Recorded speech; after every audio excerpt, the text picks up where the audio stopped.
Voy a darles los datos sobre todos los resultados que hemos tenido, todas las instancias de seguridad del Estado en este combate en el ámbito de la seguridad, pero previo, ampliando la información del señor presidente en relación a las construcciones que estamos realizando para la Guardia, donde la construcción está enfocada dentro de las coordinaciones regionales y precisamente para tener la presencia en todo la parte que corresponde a la coordinación y al Estado. Aquí ustedes pueden ver en la lámina, tenemos 69 instalaciones de nivel compañía que ya están en ejecución, son 29 en el estado de Jalisco. En Michoacán tenemos 22 instalaciones, 22 compañías. En Guanajuato, 18 compañías, 18 instalaciones.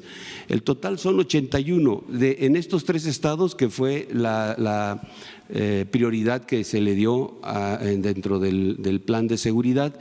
En 12 predios no se pudo iniciar la construcción por tener problemas jurídicos. Estamos en el proceso de que todo se regularice y para no perder tiempo nos fuimos a los estados que ya tenían regularizado, ya tenían solucionado ese problema, porque no podemos iniciar una construcción teniendo el terreno bajo alguna situación no irregular o algún trámite administrativo que nos falte. Tenemos que tener la seguridad de que el terreno pertenece ya a la instancia de seguridad para poder desarrollar la construcción. Y es decir que de estos 12 lugares que nos faltaron en estos estados, Durango está por ya iniciar la construcción de 3 compañías, en San Luis Potosí 1, en Tamaulipas 3, en Chihuahua 1, Baja California 1, Sonora 1 y Sinaloa 2.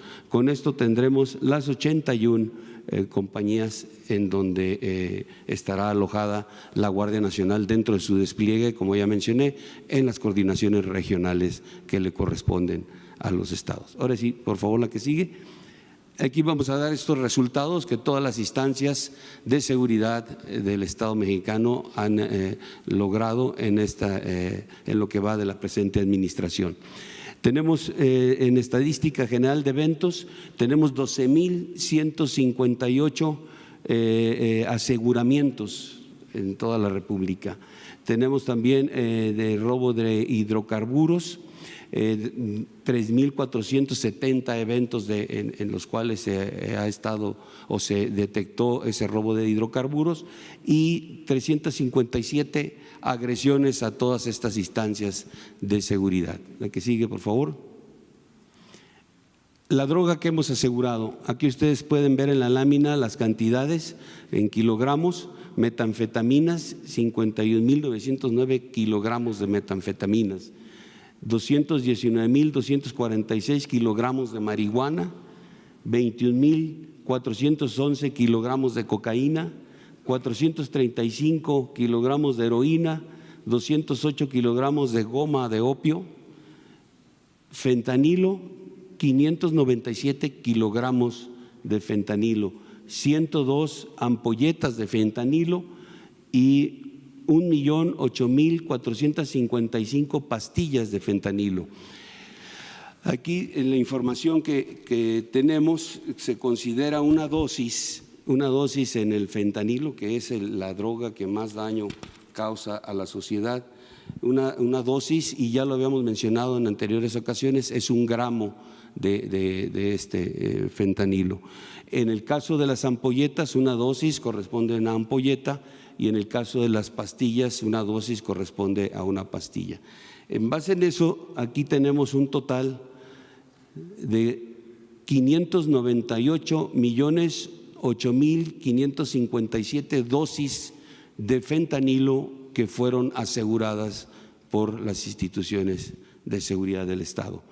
En un cálculo estimado en recursos de lo que eso representaba, de todas estas drogas que representaba para los grupos delincuenciales, aquí ustedes pueden observar la cantidad en moneda nacional: 24,813,825,043 pesos moneda nacional. La que sigue, por favor. Hablando de erradicación, la parte de erradicación, hemos trabajado y hemos erradicado, destruido 2.522 hectáreas de marihuana y 12.605 hectáreas de amapola. También en el estimado que hicimos, de acuerdo al valor de esta droga, la afectación por erradicación son 9.857 millones 511.206 pesos, y sumando lo que es la erradicación más las drogas aseguradas, tenemos aquí un total de afectación a la delincuencia organizada de 34.671.336.250 pesos moneda nacional. Ese es el esfuerzo en este ámbito que se ha realizado. La que sigue, por favor. En armamento asegurado, 4.427 armas cortas, 4.852 armas largas, 457 granadas, 27.337 cargadores de diferentes calibres y municiones también de diferentes calibres, 1.102.180. Aquí queremos resaltar en relación a las armas largas, las calibre 50. Aquí estas son las cantidades que hemos asegurado en este año de armamento de esta naturaleza. 109 fusiles Barrett, 2 ametralladoras calibre 50 y estos 7 lanzacohetes. Estos son los armamentos más sofisticados y que en algún momento lo mencionamos que era armamento antiaéreo. Dejo la palabra a mi almirante secretario Marina. Gracias. Compromiso, señor presidente.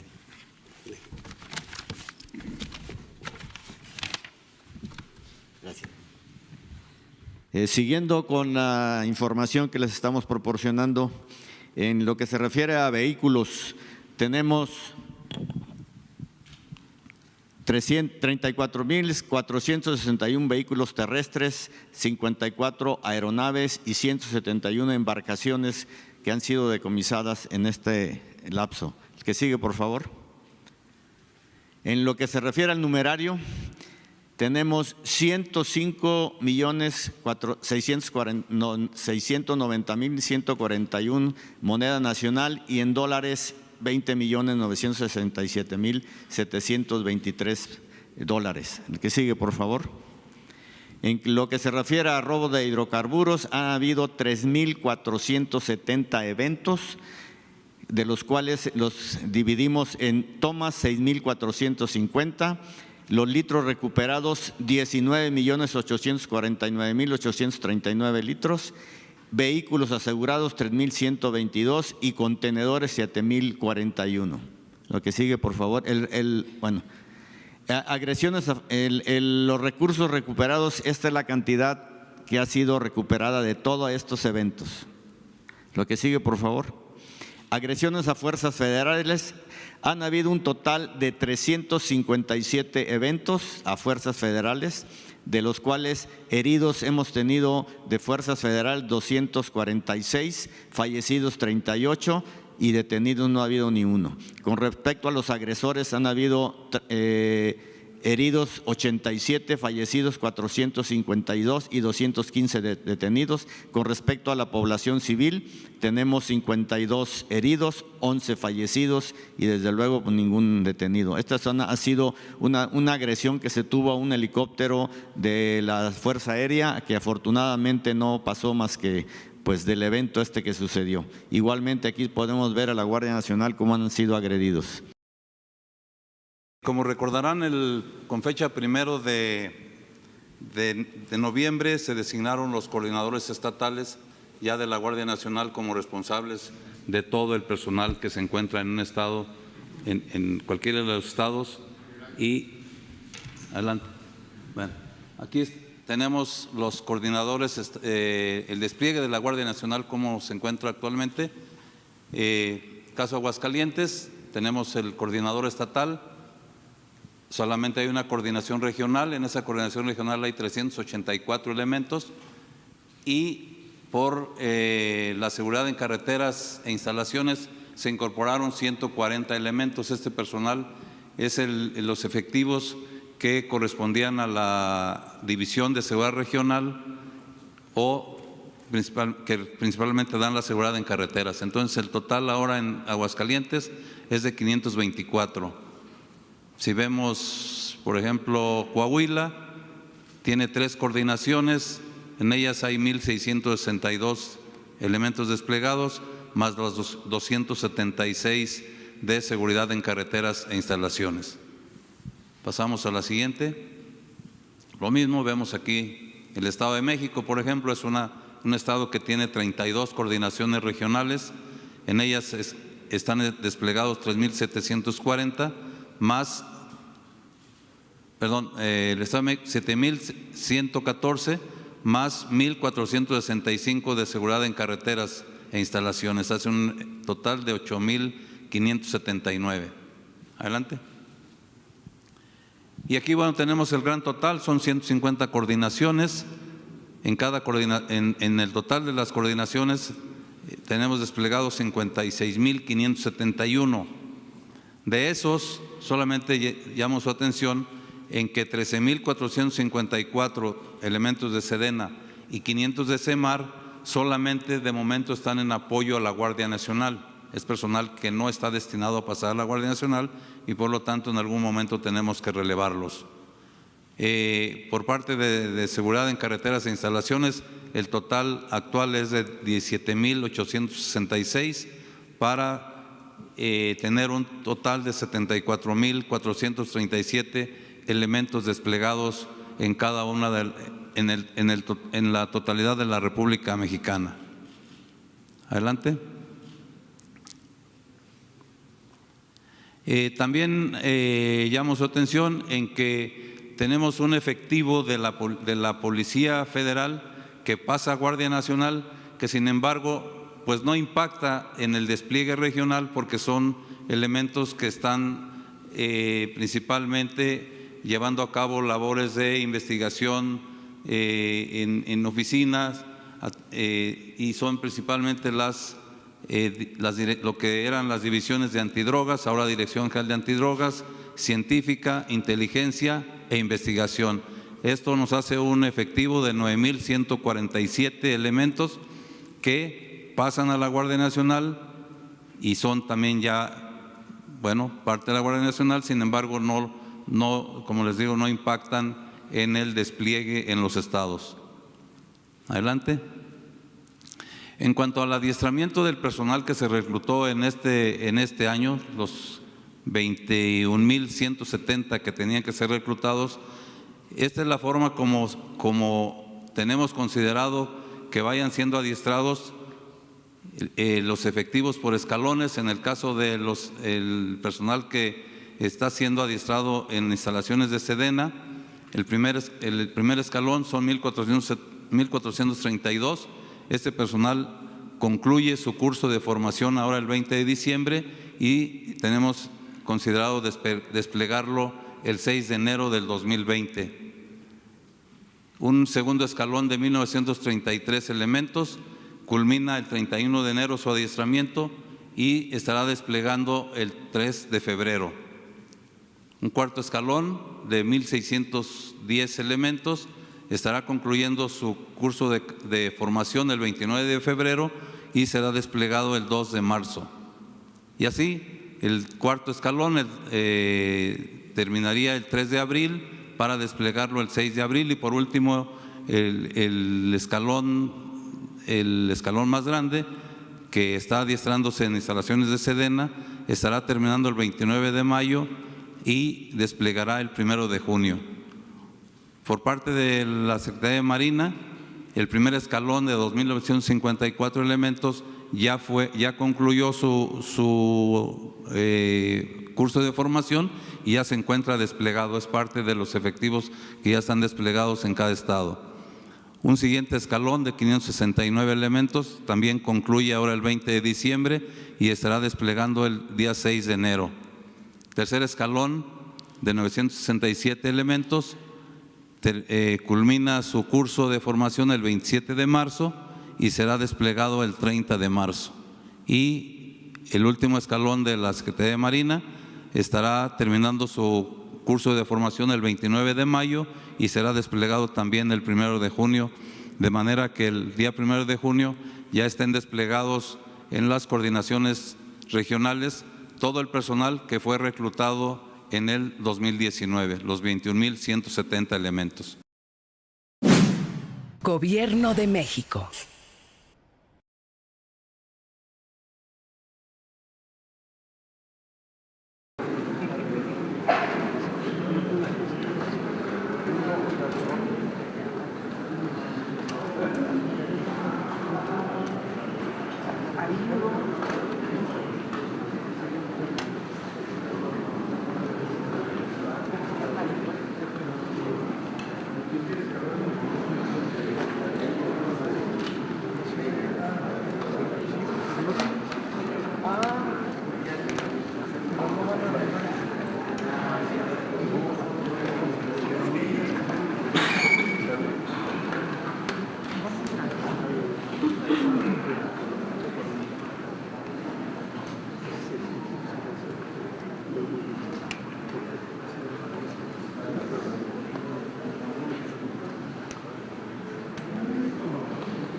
Bueno, pues nos da mucho gusto estar de nuevo con ustedes.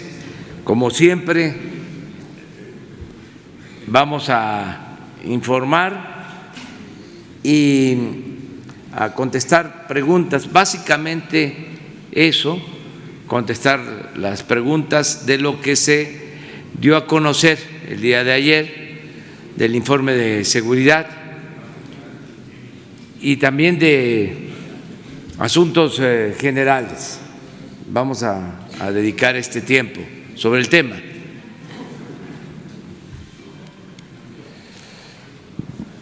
Buenos días, señor presidente. Eduardo Esquivel Ancona, Análisis Económico, Grupo SDP. Yo quisiera preguntarles a los miembros de seguridad si se tienen estadísticas o datos sobre cuántas empresas han cerrado por la inseguridad, qué pérdidas tiene la economía mexicana por la inseguridad. Sabemos que en el Estado de México en muchas empresas ya cerraron el tercer turno con lo consiguiente pérdida de empleos. Se dice, la Canacintra dice que entre 1.5 y 2% se pierde del PIB por la inseguridad. Entonces yo quisiera saber si se tienen estos datos y si hay remedio, y saber también del ferrocarril, porque hay robos y eso merma mucho a la economía y a grandes industrias como la automotriz en Guanajuato.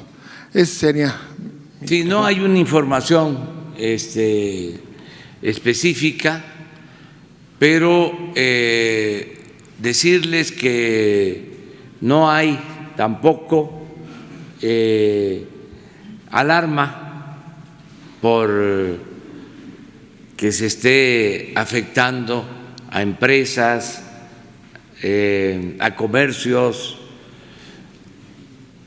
el transporte. Desde luego hay ilícitos que se cometen en carreteras y en empresas, y hay un problema de inseguridad y de violencia, pero no hay una situación de alarma que se haya dado a conocer por el sector empresarial. No tenemos esa información. En lo que ha habido más demanda es en el cuidado de el transporte de carreteras, básicamente. Y hemos, sí, logrado acuerdos con transportistas y se ha logrado una disminución en el robo en carreteras de transporte de carga. Sí, ¿Podrías tú hablar sobre eso? Sí, en el robo particular de carreteras, desde principios de año iniciamos un programa conjunto diseñado con el Consejo Coordinador Empresarial y todas las cámaras, particularmente la de Transporte, Canapat y otras, y la verdad es que ha funcionado. Hemos logrado buenos resultados. Por supuesto, ello no significa que no haya un solo robo, significa que han ido bajando de manera sensible y ello ha merecido incluso el reconocimiento de las propias organizaciones empresariales participantes en el programa. Tenemos una muy buena comunicación con el sector privado, conscientes ambos de que tenemos que sumar esfuerzos, entrarle juntos. Por poner otro ejemplo, el robo de trenes también ha bajado, no obstante que haya algunos de alto impacto. No ven, por ejemplo, ustedes afortunadamente a la famosa Bestia llena de migrantes, en fin, todas esas acciones son producto de una iniciativa conjunta con diversas organizaciones empresariales a las que expreso aquí mi reconocimiento por su participación.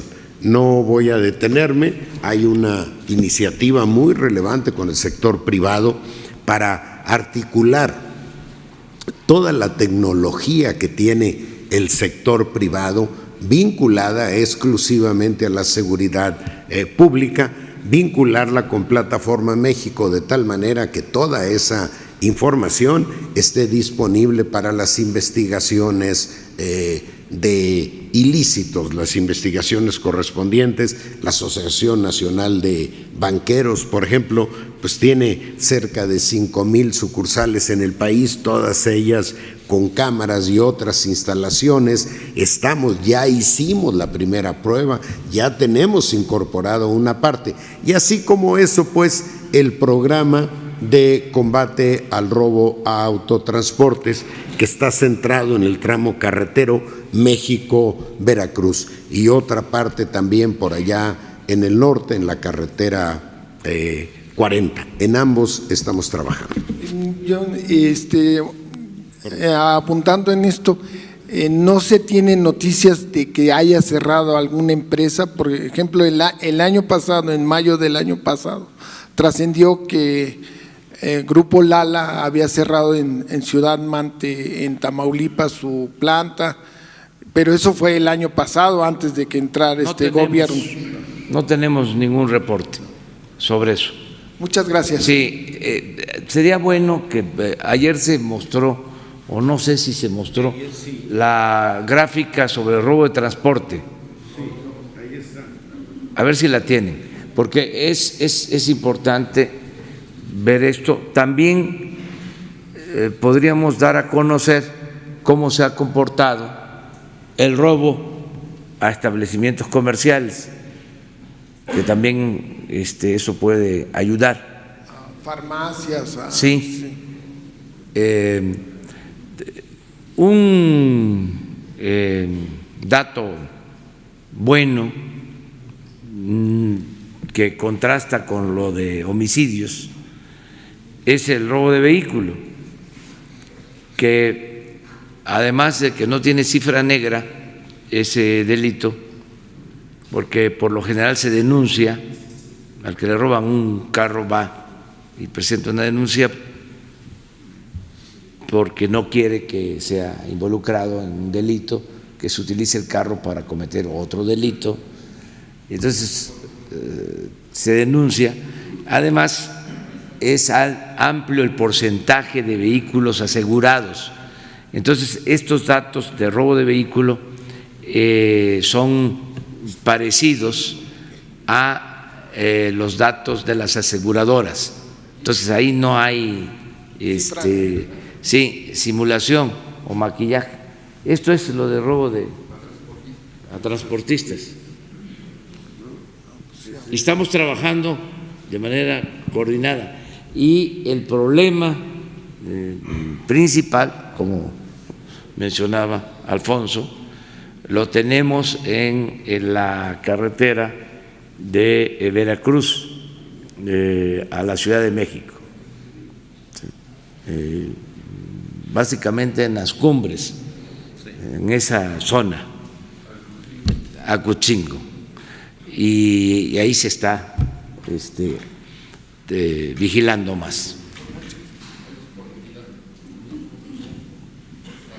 Sí, que debe estar Puebla ahí, ¿verdad?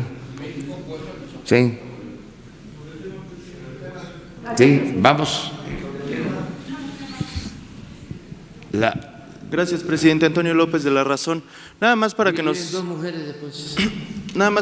platique, por favor, qué le responde a los gobernadores que ayer se expresaron en torno pues a esta gráfica que dieron a conocer de quién es quién en las reuniones de seguridad.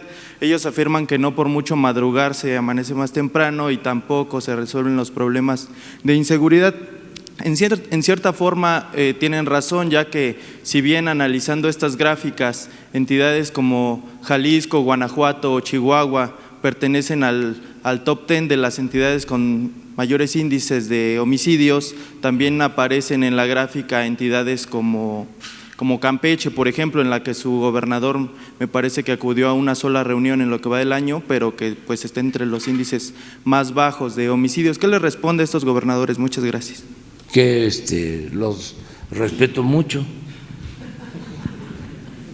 ¿Usted considera que no por mucho madrugar se resuelven los problemas de inseguridad o cree que si ellos se comprometieran? Sí pienso que el que se levanta temprano tiene alguna ventaja, porque temprano se reparten los pedacitos de suerte, y el que se levanta tarde ya no alcanza boleto.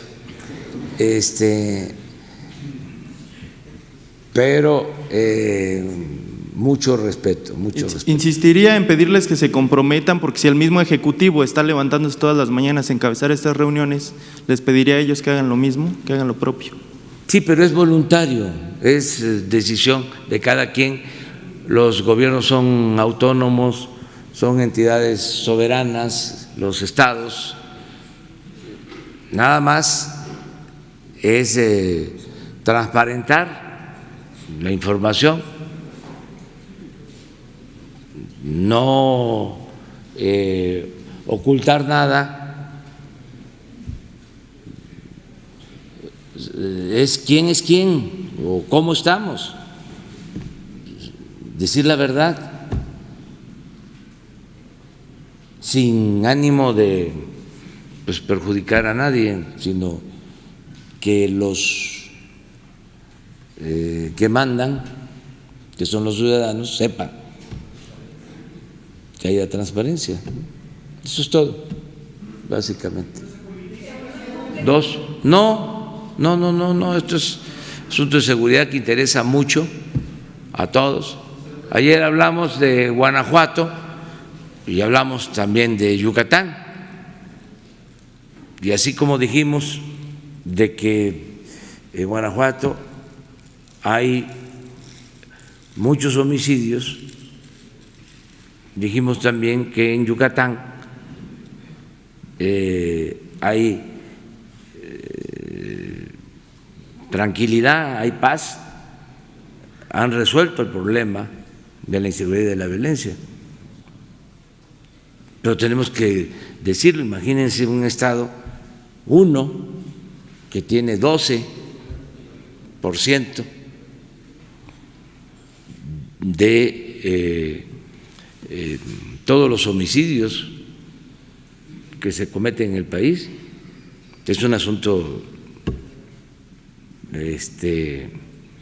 delicado que estamos atendiendo porque nos preocupa a todos. Y a ver, ¿se sabía eso así, como lo dije? ¿Y cómo se puede probar? No. Entonces, tenemos nosotros que decir la verdad, y no es con el ánimo de polemizar o de afectar a nadie. Vámonos con dos mujeres de este lado. Las dos. Gracias. Bueno, buenos días, soy Nuri Fernández de La Caracola. Buenos días a todas y a todos, buenos días al gabinete y a usted, presidente. La pregunta es la siguiente: en el Plan Nacional de Desarrollo, en la parte de cambiar el paradigma de seguridad, hay un punto sobre construcción de la paz. En ese punto se establece la posibilidad de crear un consejo para la construcción de la paz, que fuera un consejo amplio en que participen distintos sectores de la sociedad, distintos sectores de la ciudadanía también, y también pues representantes internacionales como la ONU, por ejemplo. Porque ahora con la detención de García Luna, pues hay un involucramiento de situaciones internacionales, como el hecho de que él recibió 1.400 millones de dólares para el Plan Mérida y a la vez recibía dinero del cártel de Sinaloa, al parecer. Esta es la acusación que se le hace. Entonces, esta persona, por ejemplo, que es responsable de una política de genocidio que costó 280,000 muertos y más de 40,000 desaparecidos, ya está como expuesta a nivel internacional. Entonces, es importante quizás empezar a considerar que va a ser necesaria la ayuda internacional para resolver el problema de seguridad en el sentido de una iniciativa civil y ciudadana, para poder resolver el problema del narcotráfico a nivel global, por ejemplo, tratando las adicciones, por ejemplo, informando, porque el problema principal de adicción es en Estados Unidos. Entonces, por una parte, si se va a plantear este Consejo para la Construcción de la Paz con este ingrediente global, pero también si se va a plantear con el ingrediente aquí de participación ciudadana. Es decir, en las localidades la gente quiere participar en el proceso de defensa de su seguridad. Hay muchas maneras en que participan como guardias tradicionales indígenas, participan como organizaciones que buscan desaparecidos, a veces han empezado a buscarlos ellos solos, ellas solas, con varillas, buscando fosas. Sabemos qué tremenda ha sido esta situación y qué importante la labor que ha hecho este gobierno de apoyar esos organismos de búsqueda. Pero sí, a lo mejor va a ser necesario que, así como existe el Gabinete de Seguridad en cada estado, existan comités de paz en cada estado y en cada municipio con situaciones graves que puedan colaborar de manera ciudadana en la construcción de la seguridad. Eso es toda la pregunta. Sí, es muy buena propuesta y está contemplado en el plan de desarrollo el que se integren estos consejos ciudadanos para la paz. Es parte de la estrategia que estamos contemplando. Vamos poco a poco, pero sí nos van a ayudar mucho los ciudadanos. Necesitamos del apoyo de la gente para enfrentar el problema de la inseguridad y de la violencia. Que todos ayudemos, y hay mucha gente dispuesta a ayudar, que no nos limitemos solo a los consejos oficiales, a los que tenemos que hacer por ley, sino que haya una amplia participación ciudadana. Esto que tú mencionas es tan importante que si se hubiesen establecido estos consejos ciudadanos, a lo mejor no se hubiesen cometido tantos ilícitos por parte de la autoridad, pero optaron solo por los consejos ciudadanos oficiosos, pues, nada más para cumplir con el expediente, simular, porque sí hubieron en el periodo anterior estos consejos, pero no veían nada. Es como otras organizaciones supuestamente independientes, autónomas, ¿no?, que se hicieron de la vista gorda. Era una manera de simular, crear estas fachadas para todo: la transparencia, el combate a la corrupción, la seguridad, la paz, la democracia, puro esquema o andamiaje falso, o sea, pura escenografía. Entonces, independientemente de lo que existe en la ley, que hay que hacerlo, tiene que buscarse la participación de los ciudadanos, que nos ayuden todos. Yo tengo mucha confianza en eso, en que nos van a ayudar en las familias para orientar al interior de las familias. La familia es fundamental, es la institución de seguridad social más importante del país. Todos pueden ayudar. Hay muchos también ilícitos que se cometen al interior de las familias o que se solapan. Entonces, si fortalecemos la participación familiar en el propósito de que haya honestidad, integridad, que sí le importe al miembro de la familia saber de dónde obtuvo un joven o cualquier persona de la familia de repente un bien lujoso, y que lo cuestione: ¿y tú en qué andas? Y ahora sí que, como diría el finado Chicoché, ¿quién pompó? ¿De dónde salió esto?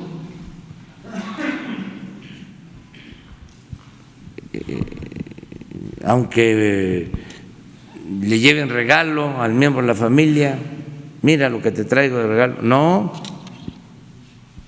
¿de dónde me traes regalo? Y eso va a ayudar muchísimo. Insistir que es mejor, mucho mejor heredar pobreza a los hijos que deshonra, fortalecer valores, y eso todo el pueblo, todo el pueblo. Nuestro pueblo es honesto y hay muchos valores, una gran reserva de valores culturales, morales, espirituales. Me canso de contar una anécdota de un amigo que dejó su cartera en el avión, en un viaje,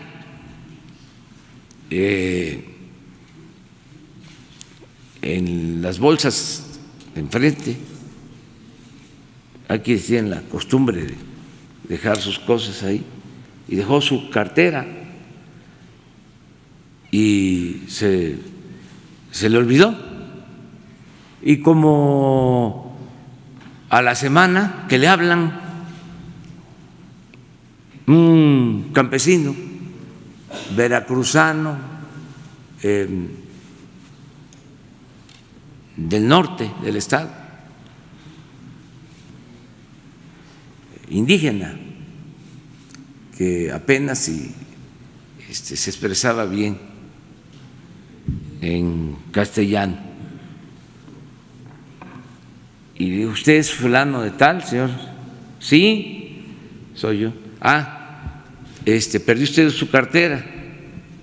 Sí. ¿Cuánto tenía ahí en su cartera? ¿Cuánto? Tanto. Sí. Yo la tengo, nada más que estoy acá en California. ¿Cómo se la mando?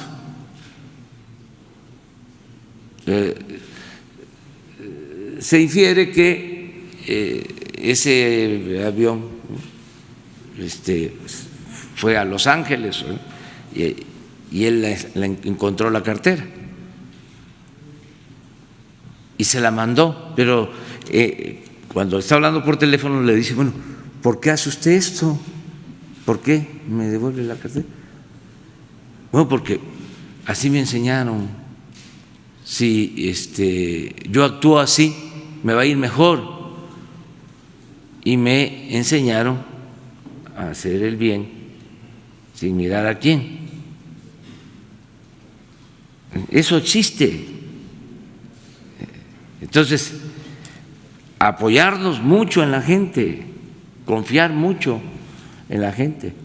Por eso el tema, por muy complicado que está el tema de inseguridad y de violencia, pensamos nosotros que vamos a arreglarlo. La otra cuestión que es básica, además del apoyo de la gente, es que no se permita la asociación delictuosa entre autoridades y delincuencia. Ya eso está probado. Si la autoridad va a estar al servicio de la delincuencia, pues no hay ninguna posibilidad de que las cosas mejoren. Cuidar mucho eso, que no se permita el involucramiento y que además no se tolere y se castigue. Esto que está haciendo el Poder Judicial con jueces, magistrados, incluso ya llegó a un ministro, eso hay que seguirlo haciendo. Cero tolerancia a la corrupción, pero sí que ayuden los ciudadanos, ¿sí? Y que se consiga la paz. Ese es el propósito. Falta otra compañera. Gracias, buen día. Dalila Escobar, corresponsal de Tiempo.tv en Coahuila. Para el secretario Durazo, sabemos que a la par de este informe que presentaron respecto de las acciones que tienen los gobernadores, se está haciendo una revisión de mandos policiales que estuvieran coludidos precisamente con el crimen organizado, lo que estaba diciendo el presidente. Preguntar qué relación pudo encontrar entre las cifras de los altos índices de homicidios dolosos, en este caso, en las entidades que a lo mejor pudieran tener mandos policiales que han tenido vínculos con el crimen organizado, saber si en esta revisión han encontrado este vínculo y hasta qué punto. Esa es la primera pregunta. Para el secretario Durazo.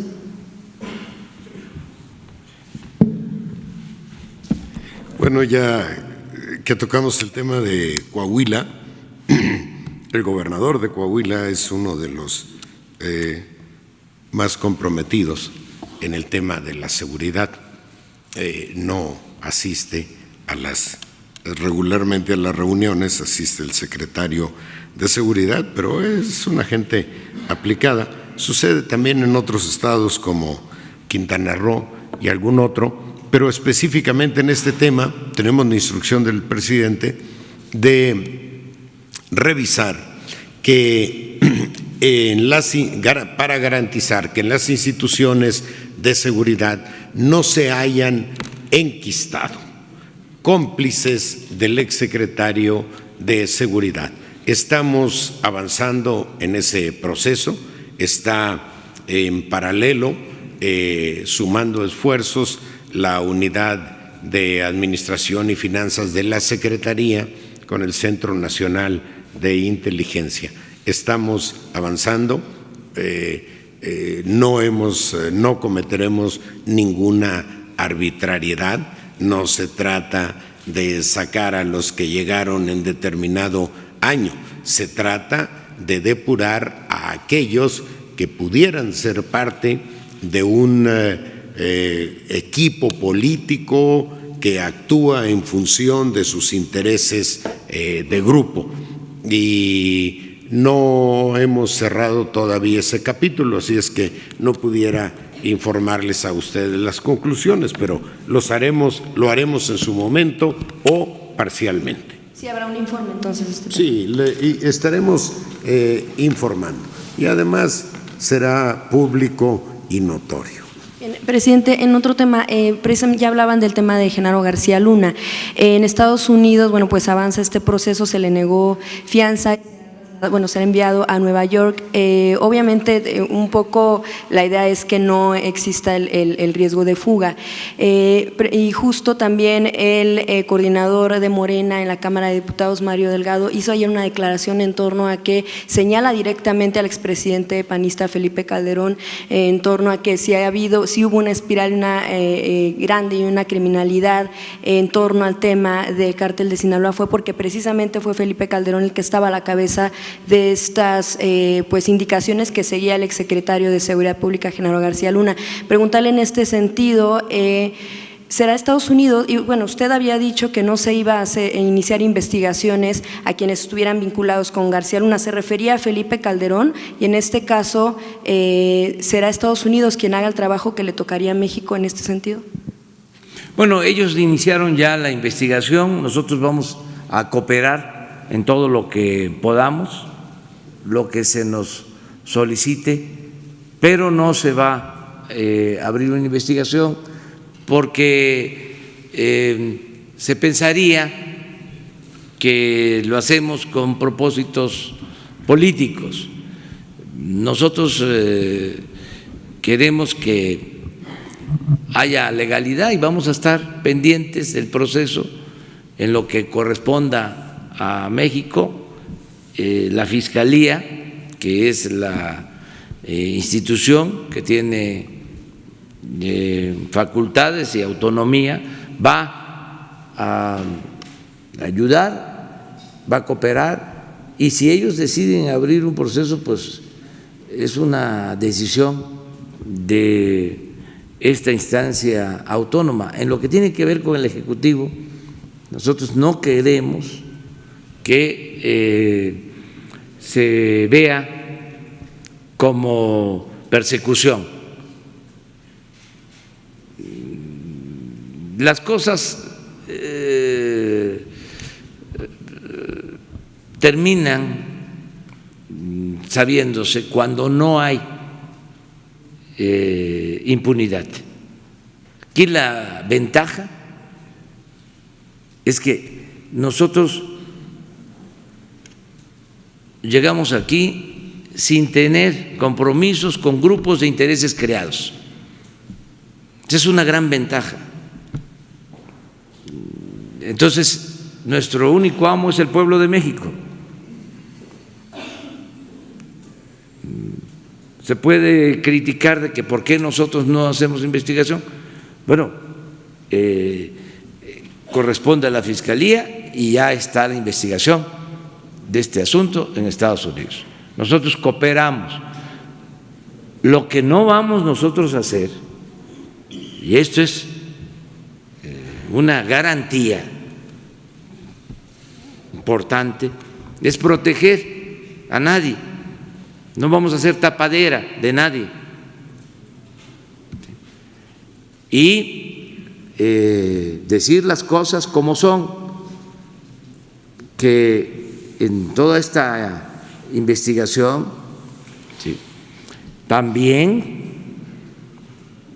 se revise la actuación de las agencias de Estados Unidos que actúan en México y los gobiernos extranjeros, porque, a ver, lo de Rápido y Furioso no fue convenido, no fue un acuerdo, estuvo muy mal el que lo permitiera el gobierno mexicano, pero fue un acuerdo con una agencia extranjera. Entonces, los crímenes que se cometieron por ese operativo fallido son responsabilidad de los dos gobiernos.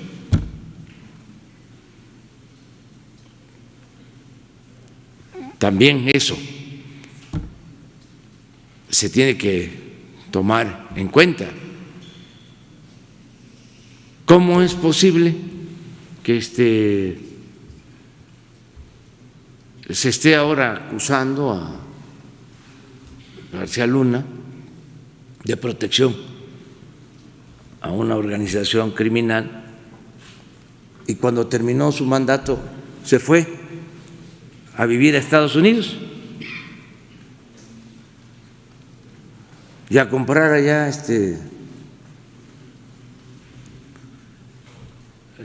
propiedades, como presuntamente se está dando a conocer o como se sabe? ¿Qué cosa fue lo que falló ahí? Entonces, esos asuntos son los que se tienen que atender bien y nosotros pues no estar permitiendo que se interprete que estamos persiguiendo a ningún expresidente. Sin embargo, ¿consideraría usted que Felipe Calderón sí debe algo, debe rendir cuentas? Corresponde en este caso a la investigación y en mi postura desde el principio es de que si los ciudadanos solicitan de que se lleve a cabo una consulta para investigar a los expresidentes, que nosotros actuemos a partir de esa consulta. Esa fue mi postura desde que tomé posición. Si hay una consulta, ahora hay mecanismos, pedir que se lleve a cabo esta consulta, entonces nosotros aplicaríamos. Yo incluso dije que votaría, pero nada más es un voto, nada más un ciudadano, porque no nos metamos a enjuiciar a expresidentes. Lo que tenemos que buscar es ver hacia adelante. Hablé del punto final, porque pues lo más importante es sacar adelante a México y lo estamos logrando, lo estamos logrando. Está cambiando nuestro país, eso es lo más importante. Y meternos a asuntos de ese tipo de persecución a expresidentes, pues sí, pueda que nos dé popularidad y que la gente lo aplauda, pero al mismo tiempo nos va a hacer perder tiempo, o sea, nos va a entretener mucho, va a generar discordias, confrontación. Entonces, ¿qué pienso? Bueno, que la justicia es castigar a responsables, pero también es prevenir delitos, que ya no vuelva a suceder lo mismo. A mí me importa más la condena pública al modelo que se sustenta en la corrupción. El que se pueda estigmatizar la corrupción me interesa más que otras cosas, para que no se repita, que no se vuelva a repetir, que no volvamos a padecer esto. Eso es lo más importante. ¿Estaría ya en ponerle fecha a esta consulta? Es que no depende de mí. En el caso de la revocación del mandato, esa sí la voy a promover para mi caso. Ahí sí voy a llamar a que se reúnan las firmas. Pero en este caso son los ciudadanos. ¿Mande? Sí, nada más. No, la mía sí. Las otras, que se organicen los ciudadanos y que empiecen a hacer los trámites, a recoger las firmas y adelante, son libres. Perdona a Felipe Calderón y a los miles de muertos. No es así. No es así. Es no tomar nosotros la iniciativa sin que esto signifique complicidad. No es exactamente la palabra complicidad, hay otro término jurídico.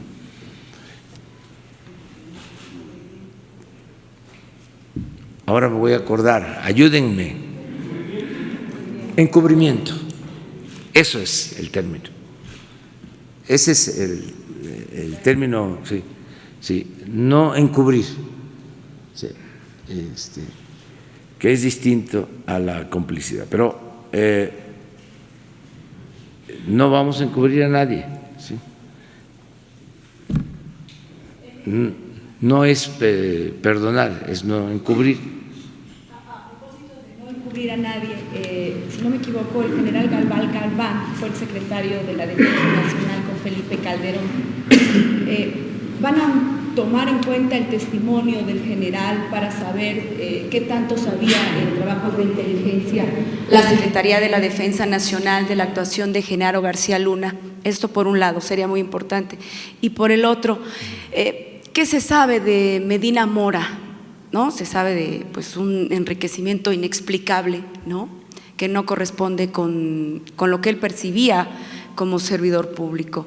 ¿Hay alguna vinculación también hacia protección del cártel que comandaba Joaquín El Chapo Guzmán? En alguna ocasión Medina Mora señaló que a él no le importaba dónde estaba el Chapo Guzmán, que no le importaba capturar a Joaquín El Chapo Guzmán. Me gustaría saber eso. Gracias. Bueno, es lo mismo. La investigación está en Estados Unidos.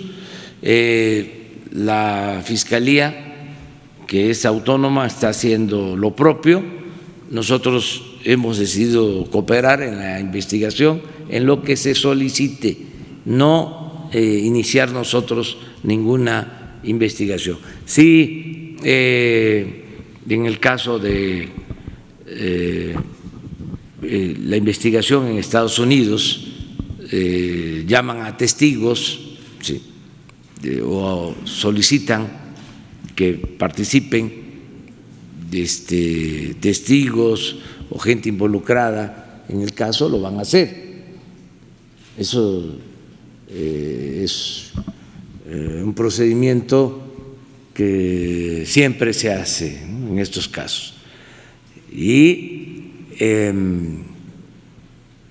ellos hablan con los implicados y les dan garantías de reducción de pena si narran todo lo que sucedió, quiénes son los que estuvieron involucrados, si tenían que informar a otros, si contaban con el apoyo de otros servidores públicos, todo.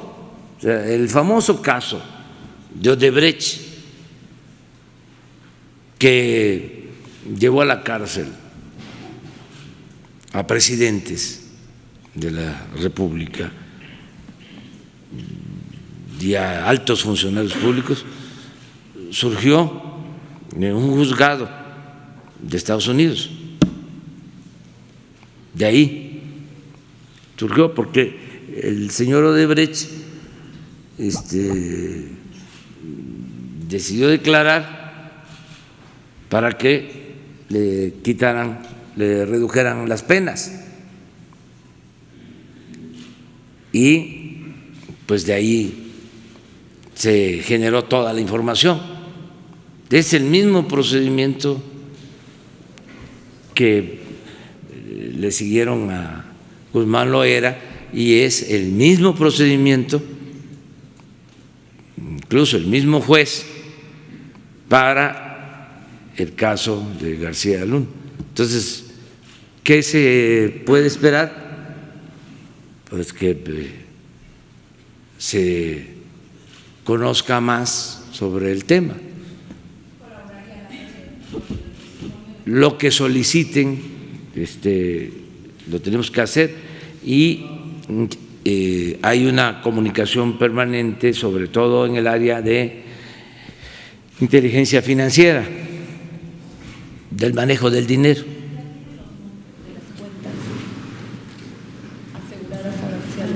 Santiago iba a tener eso, no sé exactamente lo de los montos.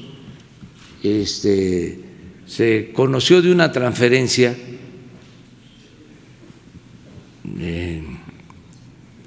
a una cuenta particular o de la familia de un recurso que surgió de Gobernación y al parecer se transfirió una parte a una cuenta personal de un familiar de García Luna. Eso es lo que hay. Eso lo informa Santiago. Y que les informe sobre eso. Bueno, ya son dos y dos, compañero. Dos hombres, dos compañeros. Señor presidente. Muy buenos días. Sí. Daniel Marmolejo, de la Cuarta República, Voces del Periodista y de la serie documental Guerra Híbrida. Señor secretario de la Defensa, en el año 2006, entrevistando a Porfirio Muñoz Ledo, lanzó una pregunta al aire, me la hizo enfrente y me dijo: ¿qué pasaría si Al Capone fuera el presidente de los Estados Unidos? Y después, con su autoridad en la palabra, dijo: ¿qué pasaría si el Chapo Guzmán fuera el presidente de México? Señor comandante, un factor muy importante ha sido el conocimiento en más de una docena de reuniones que sostuve con el general Tomás Ángeles de Aguajare, un hombre tan distinguido como ha distinguido el presidente a todos ustedes, heredero de una tradición de 5 generales, de 5 históricos militares, de la independencia, de la reforma, de las guerras contra las intervenciones, de la revolución. El aeropuerto llevará el nombre de uno de sus antepasados. y él un militar muy distinguido. El general Tomás Ángeles de Aguajare advirtió a Felipe Calderón de la situación que aguardaba el país en materia del narcotráfico. Es decir, por este antecedente, el general le exigieron su renuncia. Esto es muy grave, porque en este punto es donde surge la complicidad de Felipe Calderón. Lo que Genaro García Luna hizo en estas instalaciones fue instalar un cártel. Esa es la realidad. Y con todo lo que se ha mencionado, de lo que estamos hablando realmente es de que hay una traición a la patria, ineludible. Cuando usted fue diputado, señor secretario, votó un punto de acuerdo presentado por el diputado Javier Orihuela García, en donde se pedía desenmarañar la fenomenología judicial sobre el importante general patriota. Y bueno, esto contribuyó a que después de que se fuera Calderón, el general pudiera salir. Soy testigo de su honorabilidad, de que es un hombre modesto y que pudo haber ocupado la posición de usted, señor secretario de la Defensa, las circunstancias de la vida no lo permitieron. Él tenía un proyecto para pacificar el país, tendría que ser invitado a las mesas de pacificación.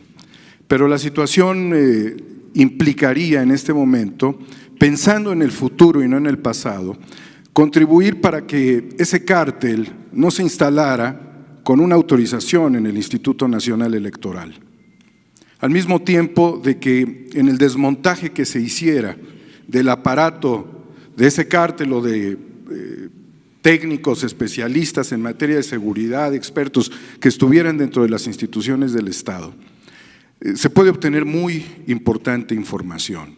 La pregunta es, señor secretario de Seguridad, si esa información se pudiera obtener y si al señor secretario de la Defensa, si se le daría el valor y el reconocimiento por su papel heroico al general Tomás Ángeles de Aguajare. Muchas gracias.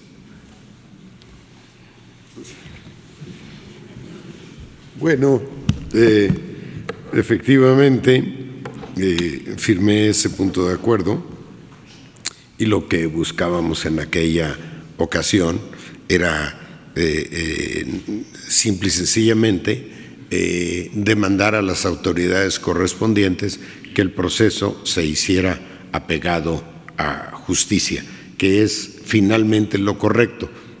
No significa prejuzgar, significa solo ratificar nuestro compromiso con que las cosas se hagan bien por parte de la autoridad. Personalmente tuve la oportunidad, coincidimos en algún tiempo y mi experiencia fue en esa relación con el general, fue correcta. Eso es lo que podría yo decir en ese momento.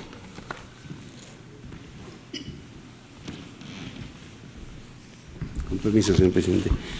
Bien, mi general Ángeles de Aguajare fue en el tiempo que estuvo en el activo un gran militar, un general reconocido por todos nosotros, un general con una preparación profesional excelente, un general de esos que a través de la carrera militar los ubica uno en algún momento y no se le olvidan porque siempre son ejemplo de lo que hacen o de lo que han hecho.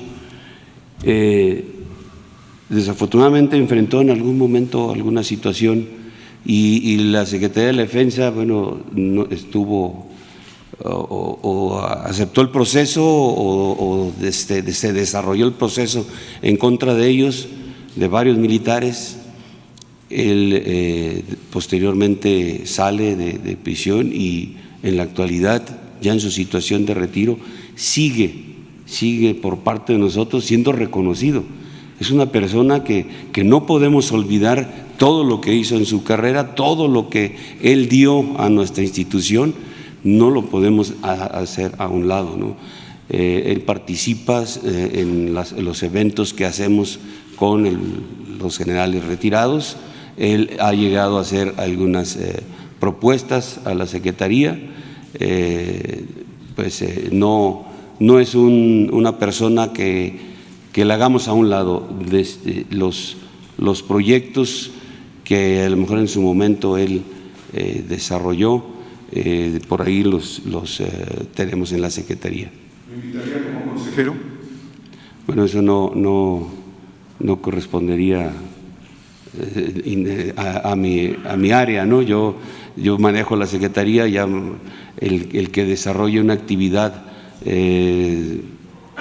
vinculada a la seguridad, pero en otro ámbito no me tocaría a mí. Pero sí le reconozco, como ya mencioné, que es un excelente militar, es una persona muy profesional y con unas capacidades importantes. Muy bien, pues ya no hay otros temas. Les doy una información de otro tipo, buena, un intermedio. Ándele.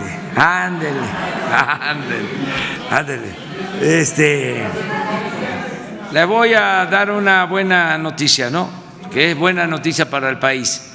Ayer ya se aprobó, vamos a decir, en comisiones, como se conoce el procedimiento parlamentario en México, ya se aprobó en comisiones en el Congreso de Estados Unidos el Tratado de Libre Comercio.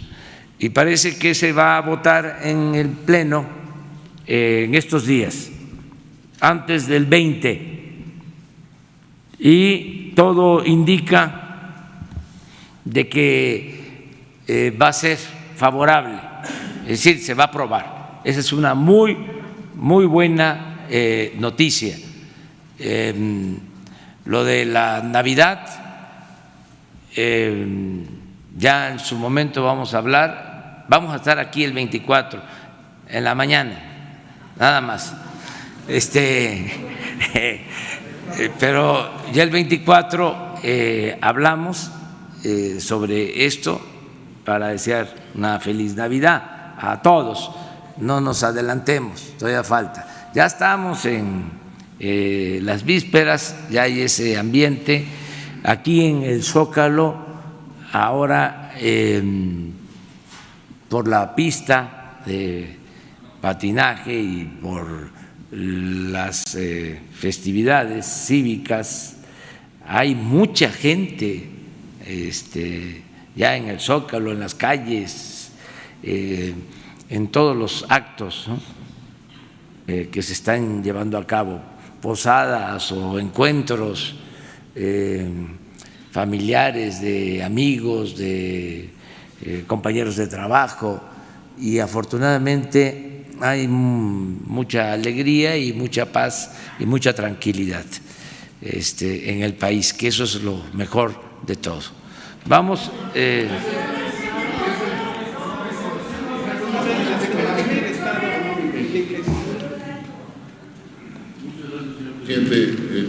Con su permiso.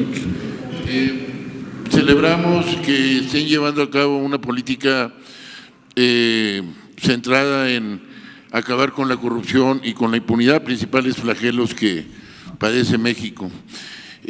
También celebramos que este enfoque no sea atizar el avispero como otros fallidos intentos y masacrar a la población, y también celebramos que el enfoque sea integral en materia de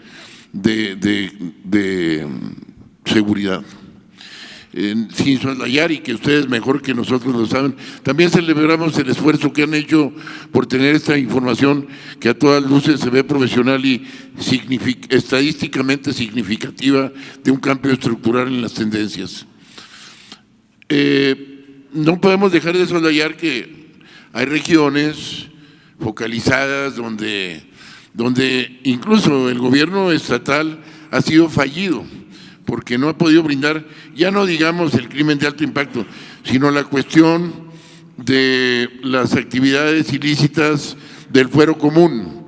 Como usted atinadamente señalaba ayer, hay 600 municipios o más de los 2.500 y pico que no hay policía municipal. aquella que conoce las calles, que tiene hasta una relación ya sino de parentesco, de amistad o conocidos con gentes en los diversos sectores, y a estos municipios que no tienen una policía municipal, muchas veces los delitos del fuero común no hay a quién acudir. Y entonces esa es una situación que, con todo respeto y reconocimiento al esfuerzo que están haciendo, someto a su digna consideración. Pero hay otro tema, señor presidente, urgente. Estamos en la situación, sí, de la reactivación económica, de el fortalecimiento de los estratos inferiores para el mercado interno, etcétera. A la luz de la aprobación del tratado, que esperemos que así sea, es requerido, como usted lo ha señalado, una política industrial proactiva, unas políticas complementarias. Lo que pasa en la frontera, y no está excluido el problema de inseguridad, la frontera es importante, y por ejemplo señalaban ustedes aquí en esta información que Tijuana tiene una alta incidencia. Bueno, junto a Tijuana está Mexicali. En Mexicali hay un valle, ese valle depende en buena medida de la agricultura. Los cultivos, igual que en el resto, y ahí es porque hemos señalado el inventario de proyectos estratégicos regionales, que me ha comentado que ya se está trabajando en ello, porque la pregunta es, y por esto lo tomo la palabra, porque ahorita ya se venció una cartera de casi 2,000 millones de pesos en el Valle de Mexicali, está peligrando más de 2,000 familias y detiene el flujo migratorio también. Ahora, los cultivos como algodón, trigo, cebada, han agotado la tierra y aparte, los proyectos estratégicos. Esta gente de Mexicali tiene proyectos de higo, que es muy redituable y diversifica hacia el sudeste asiático, hacia el Medio Oriente, gran parte de las exportaciones. Y tenemos aquí el caso de un señor Juan Esquivas Ortega, que es uno de los integrantes de este problema, y les piden que den el 10% para poder reestructurarla. Entonces ellos dicen, para empezar necesitamos un laboratorio para que certifique nuestros cultivos, y no hay. Ahora la gran asimetría, ya para terminar, la gran asimetría, les están cobrando 16%. En Estados Unidos un agricultor no paga más de 2% ahorita. El agropecuario en Estados Unidos no paga placa ni tenencia, aparte de una asistencia técnica, semilla mejorada, fertilizantes, etcétera. Entonces, ahorita era nada más llamar la atención de que hay 2,000 familias en el Valle de Mexicali y hay, en el caso de la miel de mezquite, en el otro extremo de la frontera, y muchos nichos de oportunidad que podrían complementar el esfuerzo que están haciendo por el lado de la actividad económica. Ese es el tema, señor. Muchas gracias. Disculpe. Muy bien. No, tienes toda la razón. Los productores de Estados Unidos tienen apoyos de su gobierno, créditos baratos, tienen subsidios, y el productor nacional no cuenta con esos apoyos. Por eso estamos buscando poco a poco homologar la situación económica en la frontera. Por eso se decidió reducir el impuesto sobre la renta. Se está cobrando lo mismo en California que en Mexicali, el mismo impuesto, lo mismo el IVA, ¿sí? Lo que tiene que ver con gasolinas, se aumentó al doble el salario mínimo el año pasado, o sea que se aplica ahora, y ahí vamos avanzando en eso. De todas maneras siguen habiendo estas desigualdades que se expresan en las ayudas que reciben los productores y también en los salarios, que los salarios del otro lado de la frontera llegan a ser hasta 10 veces superiores al salario en nuestro país, en la frontera. Entonces vamos a ir avanzando en esto y en lo que estás. Sí, es dentro del reglamento. Carmen Cabeza Rosales, el diario Nuevo Laredo. Y el problema es con la Nacional Financiera Rural, que ahora se llama. Muchas gracias. Sí, sí, y la Financiera Rural va a atender esto. O sea, yo le voy a pedir al director de la Financiera Rural que se ponga de acuerdo contigo, que le des la información y ver qué se puede hacer por los productores, ayudarlos.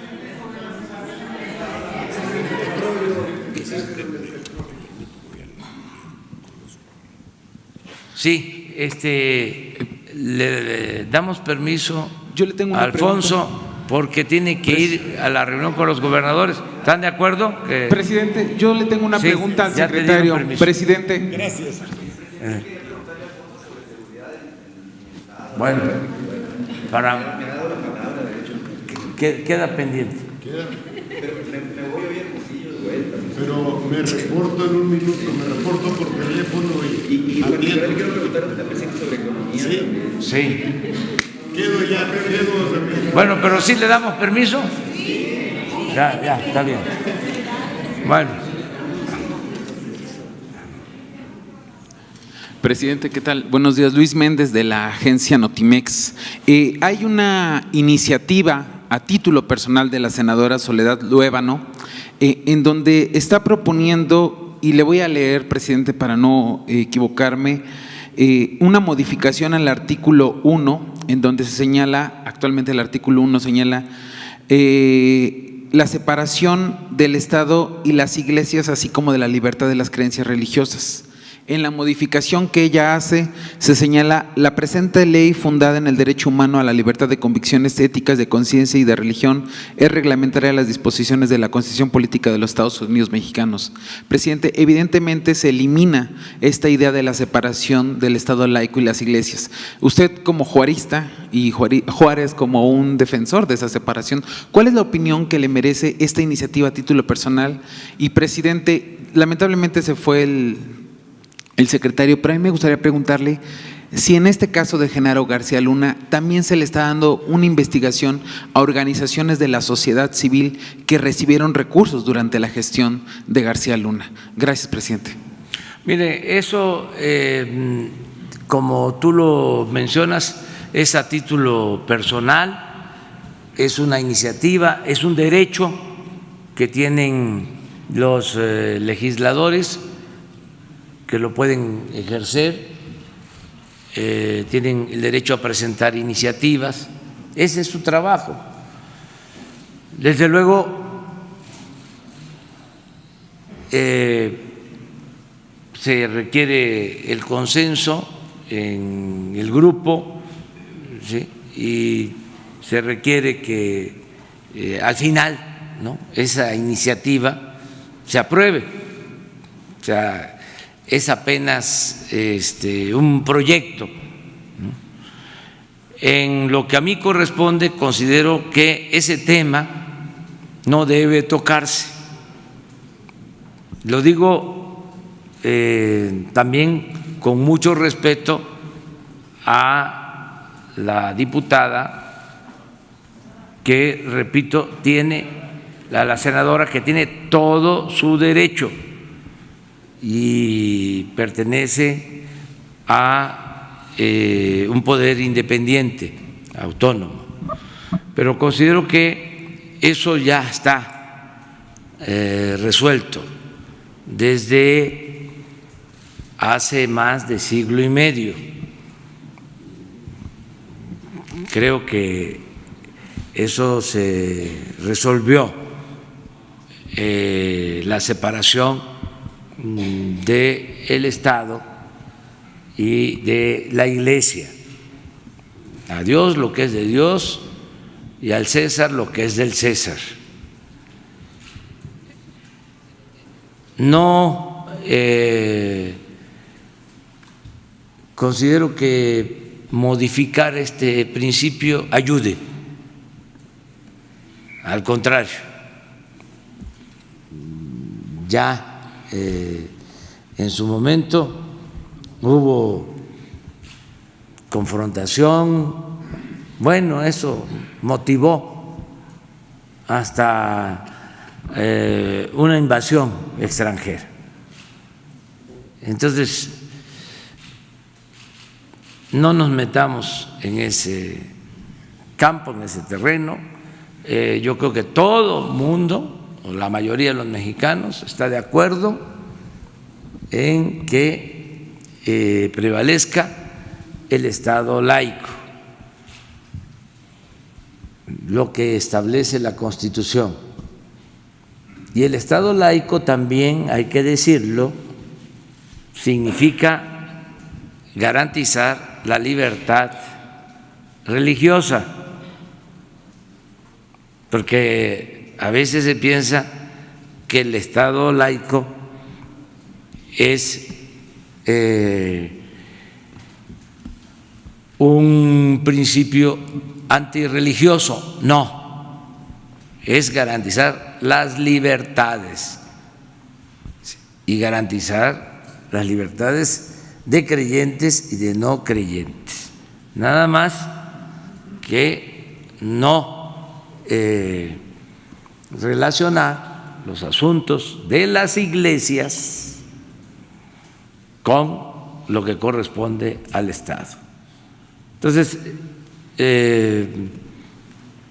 no debe de polemizarse sobre esto. Bueno, somos libres, que se polemice, me retracto, que se polemice todo lo que sea, pero que se piense bien, que no debemos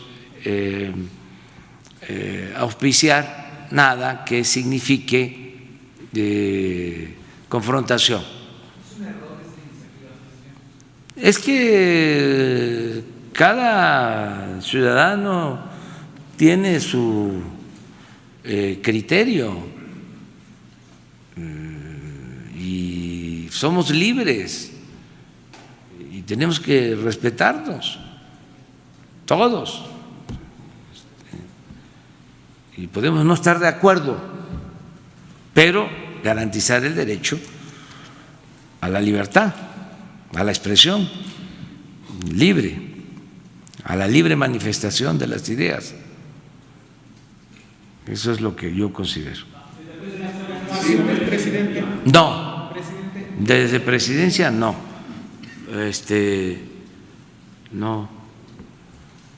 no está contemplado.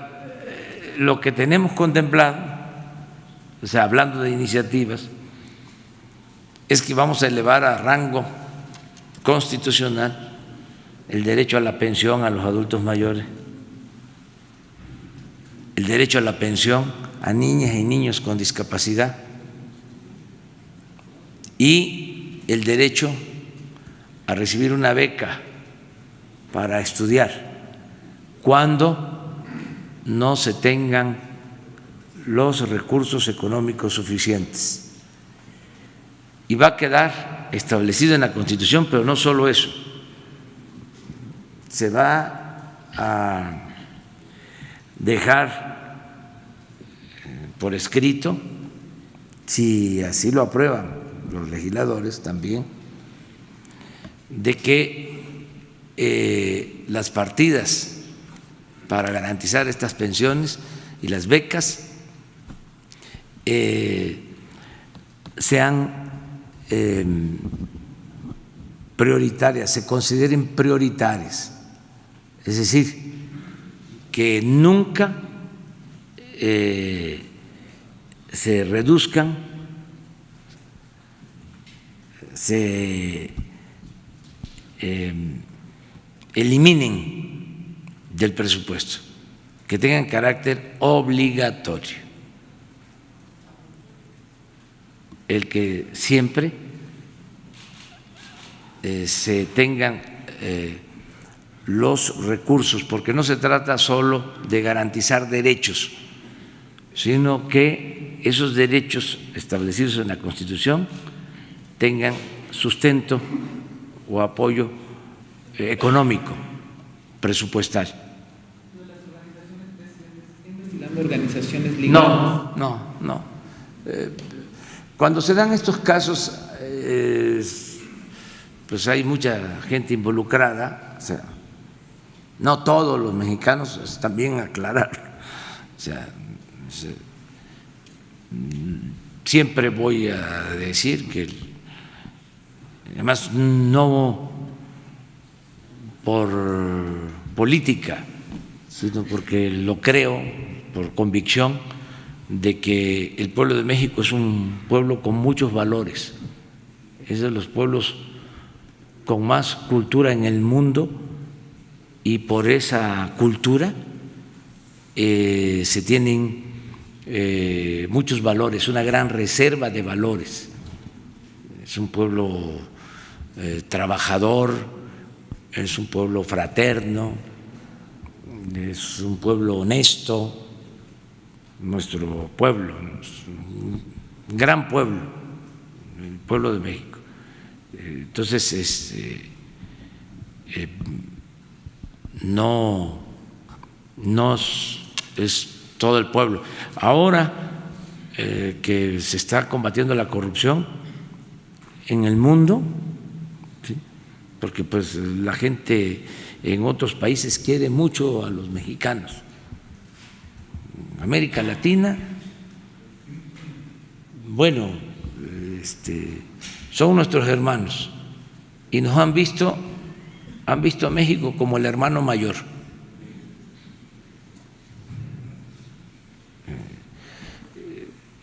Entonces se ha pasado por una situación difícil, llegó un tiempo en que ese liderazgo, vamos a decir, que tenía México en América Latina, lo perdió, estaba siendo mejor visto Brasil en toda la América Latina, en un tiempo. Pero eso fue transitorio, con todo respeto. O sea, México es México, y como México no hay dos, pero sin caer pues en extremos. O sea, nosotros no podemos rechazar a los extranjeros, nada de xenofobia.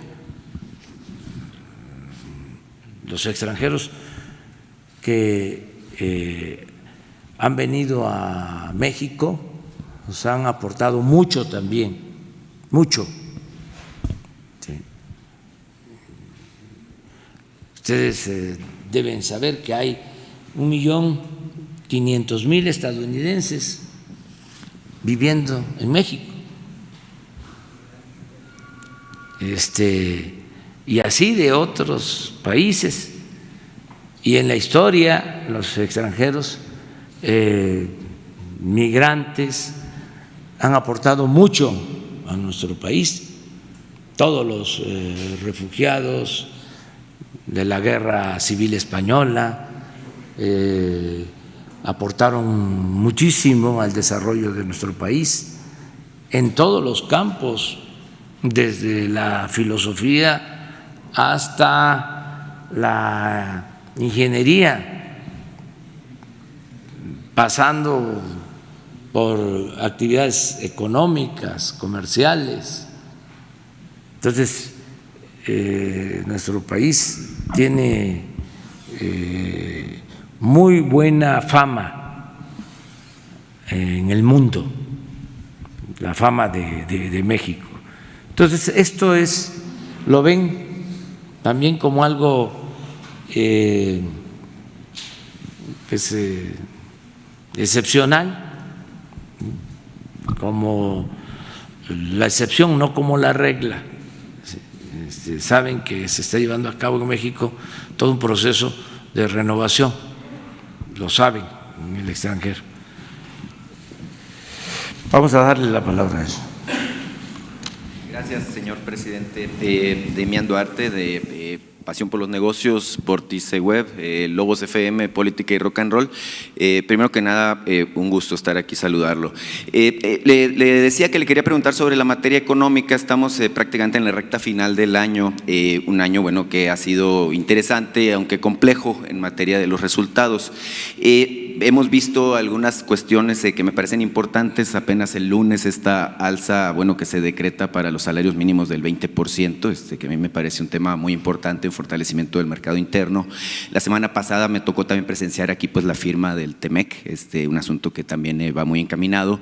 Hemos visto algunos indicadores importantes. El tipo de cambio amanece hoy debajo de los 19 pesos, lo cual, bueno, es todo un hito para mi gusto. La inflación controlada en 3%. Antes se ha hablado de otros indicadores como precisamente la captación de inversión extranjera directa en niveles récord, la llegada de remesas también de nuestros compatriotas en Estados Unidos también en niveles récord. Yo le quiero preguntar cuál es la expectativa, señor presidente, que podemos tener los mexicanos del año 2020 en base a todos estos factores que tenemos cruzados y que parecen pintar un buen escenario al respecto de lo que podemos tener en desarrollo, que usted es muy enfático en la necesidad de tener un desarrollo equilibrado, pero también en materia de crecimiento. Y si me permite, le quiero hacer una segunda pregunta. Sí, yo creo que vamos a crecer en el 20. Están creadas las condiciones o hay condiciones inmejorables para que se pueda crecer por todos estos indicadores favorables y se va a crecer. Ya incluso los pronósticos de calificadoras de los bancos ya están siendo más optimistas. Las noticias durante el año eran de que se reducían expectativas o pronósticos de crecimiento. Ahora he estado leyendo análisis en donde ya se habla de que sí se va a crecer, o sea, poco, pero que se va a crecer. Entonces ya hay un ambiente distinto, favorable. Entonces esto va a ayudar mucho, ¿no? El que entremos al año próximo, que en el 2020 ya podamos tener crecimiento. Antes de que termine este año, una vez que se apruebe el tratado, si se hace en esta semana, que eso es lo que yo espero, en la Cámara de Diputados en Estados Unidos, porque va a llevar más tiempo la aprobación en el Senado y luego en Canadá. Ahí va a llevar pues un poco más de tiempo. No hay ningún problema, se va a aprobar, pero tienen procedimientos que van a cumplir. Ahora el gobierno de Canadá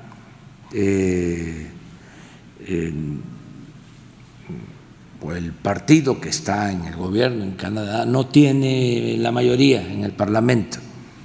O sea, sin embargo,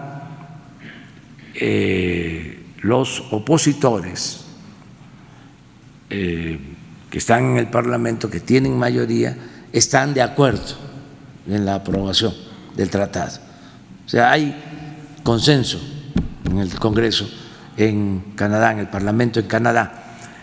Es una situación de tiempo, básicamente. Entonces,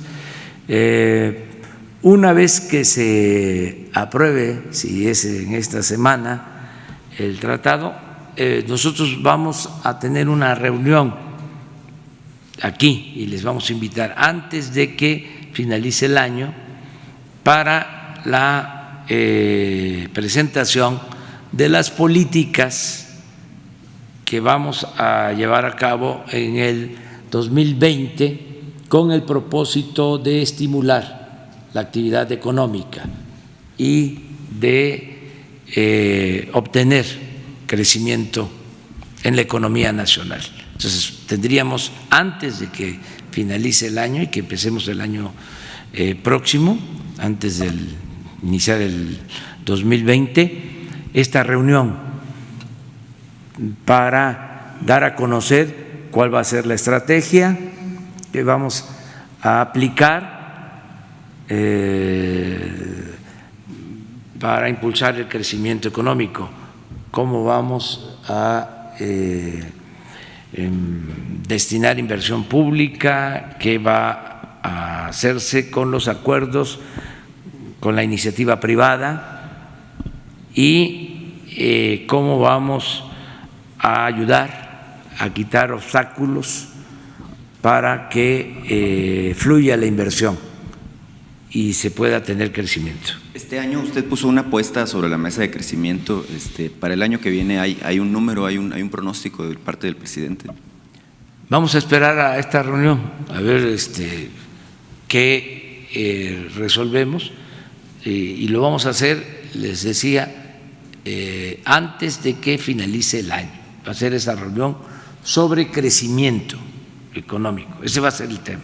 De acuerdo. En el segundo tema que le quería plantear, señor presidente, que por cierto es sobre Sonora, la semana pasada lo tuvimos apenas allá, un tema muy importante que es el de la guardería ABC, y créame que la sociedad sonorense le está agradecida al respecto de que se haya tomado el tiempo de atender a las familias de la guardería. El tema de seguridad, señor presidente, que se presentó ayer, en Sonora nos preocupa particularmente. Aparecimos, por desgracia, como el primer lugar en términos de crecimiento de la incidencia de homicidios dolosos. Y el problema ya no está nada más focalizado en lugares como Cajeme o Guaymas y Empalme o incluso Hermosillo, de donde yo habito. También lo hemos visto recientemente, incluso situaciones de balaceras de 2 horas en San Luis Río Colorado, situaciones en distintas regiones de nuestro vasto estado. En el estado hay una preocupación genuina y legítima sobre el tema. Incluso los empresarios de mi estado llegaron a proponerle a los diputados que integran la 62 legislatura la posible integración de un fondo especial de seguridad pública en donde ellos están dispuestos a aportar hasta 500 millones de pesos precisamente para fortalecer el tema. Yo lo que le quiero preguntar, señor presidente, porque incluso hay una queja de parte de mi gobernadora de que se están previendo menos recursos para la materia de seguridad en el estado para el presupuesto de egresos de la Federación en el 2020. La pregunta es, primero, ¿qué le parece que los empresarios de Sonora estén queriendo aportar recursos adicionales? Y la segunda es, si habría la posibilidad de que en función de que esto ocurriera, la Federación pues también pusiera un poco de su parte en esta materia para controlar el problema que tenemos ahí. Gracias, señor presidente. Primero, Sonora está recibiendo lo que por ley le corresponde, o sea, sus participaciones federales, en tiempo y en monto, en cantidad. Eso lo podemos probar. No ha habido quita al presupuesto que le corresponde a Sonora. Segundo, estamos invirtiendo en seguridad. En Sonora va a actuar cada vez con más eficiencia la Guardia Nacional. Tenemos programado el construir instalaciones para la Guardia Nacional en Sonora. Así es, general.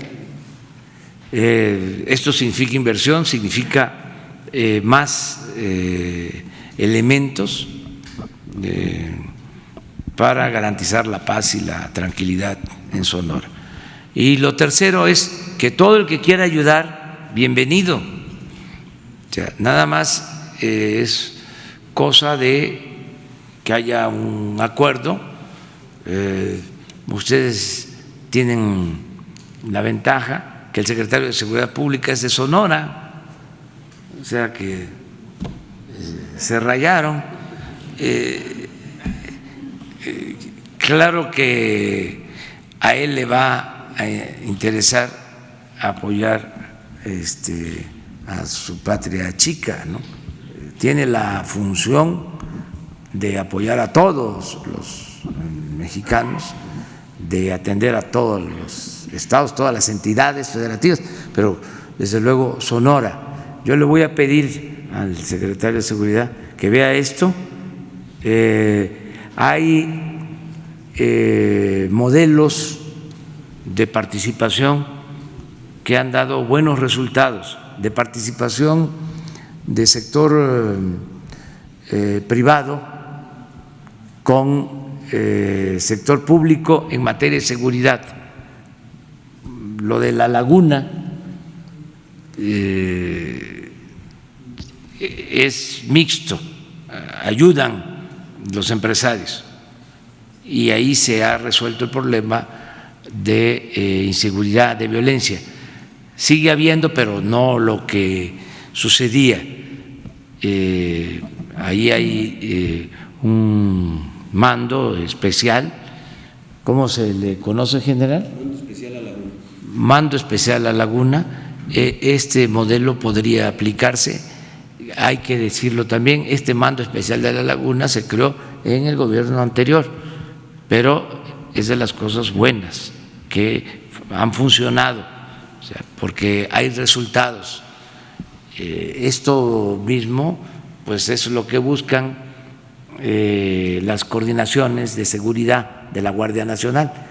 Lo que pasa es que estamos empezando el despliegue de elementos, la formación de los elementos, la construcción de las instalaciones, pero vamos a apoyar en el caso de Sonora y a Alfonso le vamos a pedir que atienda este asunto.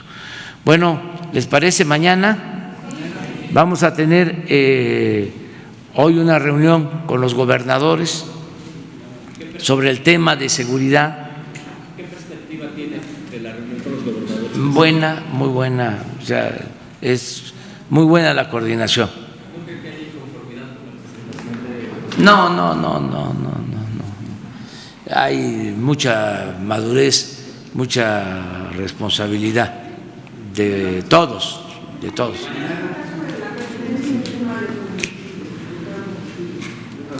Mañana. Sí, mañana. Gracias. ¿Mañana? No, creo que no. No, ¿verdad? Sí vienen los que van a integrar el Comité Ciudadano.